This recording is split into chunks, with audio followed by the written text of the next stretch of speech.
Hi friends, ಇವತ್ತು ನಾವು home made oil ಮಾಡಾಕತ್ತೀವಿ. ಅದಕ್ಕೆ ಏನೇನು ಯೂಸ್ ಮಾಡ್ತೀವಿ ಅಂತ ತೋರಿಸ್ತೀನಿ ನೋಡ್ರಿ. ಇದು ಸೀಗೆಕಾಯಿ, ಇದು ಅಲೋವೆರಾ, ಮನೆಯೊಳಗೆ ಬೆಳೆದಿರೋದ ಆಲ್ಮೋಸ್ಟ್ ಎಲ್ಲನೂ. ಅಲೋವೆರಾ ಮೇಲೆ ಗಾರ್ಡನಿಂದ ತೊಗೊಂಡು ಬಂದೀವಿ. ಇದು ನೆಲ್ಲಿಕಾಯಿ, ಸ್ವಲ್ಪ ಕರಿಬೇವಿನ ಸೊಪ್ಪು. ಇದು ಮೆಹಂದಿ ಗಿಡ ಐತೆ ನಮ್ಮ ಮನೆಯೊಳಗೆ ಮೇಲೆ. ಅದರದ್ದು ಸೊಪ್ಪು ಒಣಗಿಸಿ ಅದನ್ನು ಪೌಡರ್ ಟೈಪ್ ಸ್ವಲ್ಪ ಮಾಡ್ಕೊಂಡಾರ ಅದು. ಇದು ಭೃಂಗರಾಜ, ಇದು ಮೇಲೆ ಗಾರ್ಡನಿಗೆ ತಂದಿರೋದು. ಸ್ವಲ್ಪ ಒಣಗಿತ್ತು, ಮೊನ್ನೆನೇ ಮಾಡ್ಬೇಕಂತ ತೆಗೆದಿಟ್ಟಿದ್ವಿ. 2 ದಿನ ಬಿಟ್ಟು ಮಾಡಿ ಮತ್ತು ಇವತ್ತು ಮತ್ತೊಂದಿಷ್ಟು ತಗೊಂಡು ಬಂದೀವಿ. ಆಮೇಲೆ ತುಳಸಿ, ಆಮೇಲೆ ದಾಸವಾಳ ಹೂವಿಂದು ಫ್ಲವರ್ಸು, ಎಲೆ ಎಲ್ಲ ಹೇರ್ ಆಯಿಲ್ ಮಾಡೋಕ್ಕೆ ಬೆಸ್ಟ್ ರೆಮಿಡಿ ಅಂದರೆ ದಾಸವಾಳ ಹೂವು ಮತ್ತು ಇದು ಅದ್ರದ್ದು ಎಲೆ. ಒಣಗಿರೋದಿದ್ರೂ ನಡಿತೈತಿ, ಸ್ವಲ್ಪ ಒಣಗಿಸಿರೋ ದಾಸವಾಳ ಹೂವು ಯೂಸ್ ಮಾಡ್ತಾರೆ. ಬೆಸ್ಟ್ ಅಂದ್ರೆ ಹೂವು ಇರುತ್ತಲ್ಲ ಅದೇ ಚೆನ್ನಾಗಿರುತ್ತೆ. ಇದು ಮೆಂತ್ಯಕಾಳು ಅಂತೂ ಹೇರ್ ಆಯಿಲಿಗೆ ಬೆಸ್ಟು. ಇದು ಈರುಳ್ಳಿ ಬೀಜಗಳೂ ಬೆಸ್ಟು. ಆನಿಯನ್ ಆಯಿಲಲ್ಲೆಲ್ಲ ಯೂಸ್ ಮಾಡ್ತಾರಲ್ಲ, ಇದು ಈರುಳ್ಳಿ ಬೀಜನೇ ಯೂಸ್ ಮಾಡೋದು. ಇದು ಲೆಮನ್ ಗ್ರಾಸು ಮತ್ತು ಒಂದು ಸ್ವಲ್ಪ ವೈಟಮಿನ್ ಇ ಕ್ಯಾಪ್ಸ್ಯೂಲ್ಸು. ಇದು ಆಲ್ಮಂಡ್ ಆಯಿಲ್, ಇದ್ರೊಳಗೂ ವೈಟಮಿನ್ ಇ ಐತಿ ಅಂತ. ಇದನ್ನೆಲ್ಲ ಸೇರಿಸಿ ಹಾಕಬೇಕು.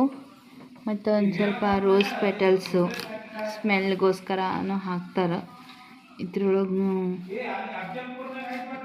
ಹಾಕಬೇಕು. ಮತ್ತು ಇದು ರೋಸ್ಮೆರಿ ಇದು ಇತ್ತಿದ್ದು ಪ್ಲಾಂಟ್ಸು ತೊಗೊಂಡು ಬಂದಿದ್ವಿ. ಅದನ್ನು ಒಣಗಿಸಿಟ್ಟಿವಿ, ಸ್ಟೋರ್ ಮಾಡ್ಕೊಂಡ್ವಿ. ಇದು ಒಂದು ಸ್ವಲ್ಪ ಹಾಕಬೇಕು. ಇದು ವೀಳ್ಯದೆಲೆಯನ್ನು ಹಾಕಬೇಕು.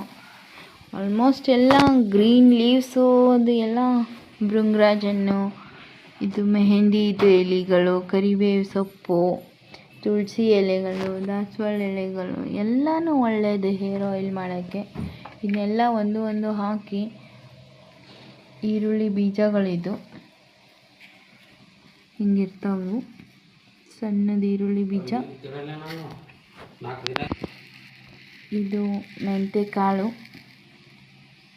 ಮೆಂತ್ಯಕಾಳಂತೂ ಬೆಸ್ಟ್ ಹೇರ್ ಆಯಿಲಿಗೆ, ಹೇರ್ ಗ್ರೋತಿಗೂ ಮೆಂತ್ಯ ಭಾಳ ಬೆಸ್ಟ್ ಅಂತ ಹೇಳ್ತಾರೆ. ಇದು ಸೀಗೆಕಾಯಿ ತೊಗೊಂಡು ಬಂದಿದ್ವಿ. ಇದು ಹತ್ತಿರದಲ್ಲೇ ಗಿಡ ಇತ್ತು, ಅಲ್ಲೇ ಹೋಗಿ ತೊಗೊಂಡು ಬಂದೇವೆ. ಎಲ್ಲನ ಎಣ್ಣೆಯೊಳಗೆ ಕಾಯಿಸಿದೆ. ಲಾಸ್ಟಿಗೆ ಒಂದು ಗ್ಲಾಸ್ ಜಾರಲ್ಲಿ ಸ್ಟೋರ್ ಮಾಡಿ ಇಡಬೇಕು. ಈಗ ಇನ್ನೂ ಮಾಡೋದು ತೋರಿಸ್ತೀವಿ. ಈ ಕಲರ್ ಆಗುತ್ತೆ, ಇದು ಆಯಿಲ್ ಗ್ರೀನ್ ಕಲರ್ ಆಗುತ್ತೆ. ವೀಕ್ಲಿ ಟ್ವೈಸ್ ಅಥವಾ ಥ್ರೈಸ್ ಹಚ್ಕೊಂಡು, ಓವರ್ನೈಟ್ ಹಚ್ಕೊಂಡು ಹೇರ್ ವಾಶ್ ಮಾಡೋದು ಬೆಸ್ಟು. ಹಿಂಗಿರುತ್ತೆ. ಇದು ಎಲ್ಲ ಸೇರಿನೇ ಸ್ಟೋರ್ ಮಾಡಿ ಇಡೋದು. ಬೇಕಂದಂಗೆ ಸ್ವಲ್ಪ ತೊಗೊಂಡು ಸ್ವಲ್ಪ ಬಿಸಿ ಮಾಡಿ ಹೇರಿಗೆ ಹಚ್ಕೊಂಡು, ಎಣ್ಣೆ ಎಲ್ಲ ಹಚ್ಕೊಂಡು ಸ್ವಲ್ಪ ಮಸಾಜ್ ಮಾಡ್ಕೋಬೇಕು. ಜಸ್ಟ್ ಫಿಂಗರ್ ಟಿಪ್ಸ್ ಎಲ್ಲ ಯೂಸ್ ಮಾಡಿ ಸ್ಟಿಮ್ಯುಲೇಟ್ ಮಾಡಬೇಕು. ಹೇರಿಗೆ ಸ್ಟಿಮ್ಯುಲೇಟ್ ಮಾಡೋದ್ರಿಂದ ಹೇರ್ ಗ್ರೋತ್ ಚೆನ್ನಾಗಾಗುತ್ತೆ. ಇದನ್ನೆಲ್ಲ ಇಂಗ್ರೀಡಿಯೆಂಟ್ಸು ಸೇರಿ ನಾವು ಪ್ಯೂರ್ ಕೊಬ್ಬರಿಯಿಂದ ಗಾಣದೊಳಗೆ ಹಾಕಿ ಆಯಿಲ್ ತೆಗೆಸಿ ಸ್ಟೋರ್ ಮಾಡೀವಿ. ಇದು ಈ ಕಲರ್ ಇರುತ್ತೆ, starting yellowish colour oil colour ಇರುತ್ತೆ. ಇವನ್ನೆಲ್ಲ ಇಂಗ್ರೀಡಿಯೆಂಟ್ಸ್ ಹಾಕಿ ಮಾಡೋದ್ರಿಂದ ಗ್ರೀನ್ ಕಲರಿಗೆ ಆಗುತ್ತೆ. ಈ ಥರ ಆಗುತ್ತೆ ನೋಡಲ್ಲ, ಫೈನಲ್ ರಿಸಲ್ಟ್ ಇದು ಈ ಕಲರ್ ಆಗುತ್ತೆ. ಆಮೇಲೆ ಇದು ಆಯಿಲೆಲ್ಲ ಬಾಯಿಲ್ ಮಾಡಿ ಲಾಸ್ಟಿಗೆ ಒಂದು ಗ್ಲಾಸ್ ಜಾರ್ ಒಳಗೆ ಲೆಮನ್ ಗ್ರಾಸು, ಸೀಗೆಕಾಯಿ, ಮೆಂತೆ ಮತ್ತು ಆನಿಯನ್ ಸೀಡ್ಸು ಎಲ್ಲ ಹಾಕಿ ಹೀಗೆ ಗ್ಲಾಸ್ ಜಾರ್ ಒಳಗೆ ಸ್ಟೋರ್ ಮಾಡಿಡೋದು. ಮತ್ತು ಅದರೊಳಗಿರೋದೆಲ್ಲನ ಅದನ್ನು ಹೀರ್ಕೊಂತ ಹಂಗೆ ಚೆನ್ನಾಗಿರುತ್ತೆ. ಆಯಿಲ್ ಸ್ಮೆಲ್ಲು ಚೆನ್ನಾಗಿ ಫುಲ್ ಒಂಥರ ಗಿಡಮೂಲಿಕೆಗಳಿಂದ ಹಾಕಿದಂಥ ಆಯಿಲ್ದು ಸ್ಮೆಲ್ ಇರುತ್ತಲ್ಲ ಆ ಥರ ಚೆನ್ನಾಗಿರುತ್ತೆ ಸ್ಮೆಲ್ಲು. ಆಲ್ಮಂಡ್ ಆಯಿಲು ಹಾಕೋದು ಬೆಸ್ಟ್ ಸ್ಮೆಲ್ ಇರುತ್ತೆ. ಇದಂತೂ ಸ್ಮೆಲ್ಗೋಸ್ಕರನೂ ಹಾಕೋದು. ಆಮೇಲೆ ಆಲ್ಮಂಡ್ ಆಯಿಲು ಹೇರಿಗೆ ಕೂಡ ಚಲೋ. ಇದು ವೈಟಮಿನ್ ಇ ಕ್ಯಾಪ್ಸೂಲ್ಸು ಹಾಕಬೇಕು. ಅಟ್ಲೀಸ್ಟ್ ಒಂದು 2 ಹಾಕಬೇಕು. ಒಂದು ಹಾಫ್ ಲೀಟರ್ 500 ml ಆಯಿಲಿಗೆ ಒಂದು 2 ಆದರೂ ಹಾಕಿರಬೇಕು. ಇದೆಲ್ಲ ಇಂಗ್ರೀಡಿಯೆಂಟ್ಸ್ ಹಾಕಿ ಇವಾಗ ಬಾಯ್ಲ್ ಮಾಡಿ ಅದನ್ನು ಪ್ರಿಪೇರ್ ಮಾಡೋದನ್ನ ತೋರಿಸ್ತೀನಿ. ಆಯಿಲ್ ಹಾಕ್ತೀವಿ ಇವಾಗ.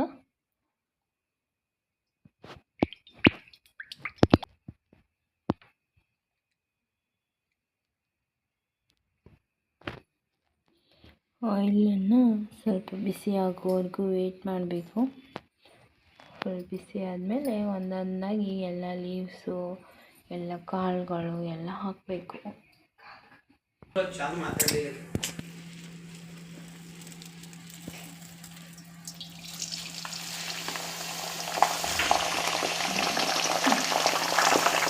ಬಿಸಿ ಆಯಿಲ್ನೇ ಹಾಕಾತೀವಿ. ಅದ್ರೊಳಗೆ ನೀರದು ಇರ್ತಾವೆ, ಸ್ವಲ್ಪ ದೂರ ನಿಂತು ಹಾಕಿ.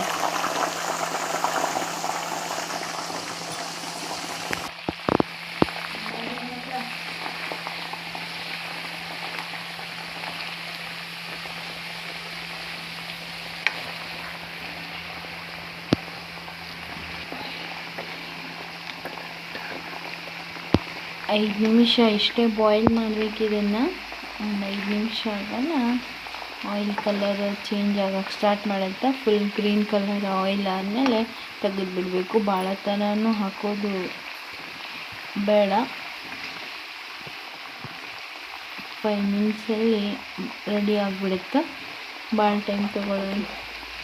ಒಂದು ಕುದಿ ಒಳಗೆ ತೆಗೆದು ಬಿಡಬೇಕು.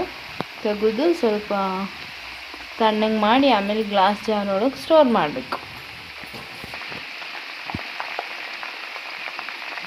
ರೋಸ್ ಪೆಟಲ್ ನೋಡಿ ಹಾರ್ಟ್ ಶೇಪ್ ಆಗ್ತೈತಿ. ಫೈನಲಿ ರೆಡಿ ಆಯಿತು. ಗ್ರೀನ್ ಕಲರ್ ಹೇಗಿದ್ನ ಒಂದು ಗ್ಲಾಸ್ ಜಾರ್ ಒಳಗೆ ಹಾಕ್ಕೊಳ್ಳೋಣ.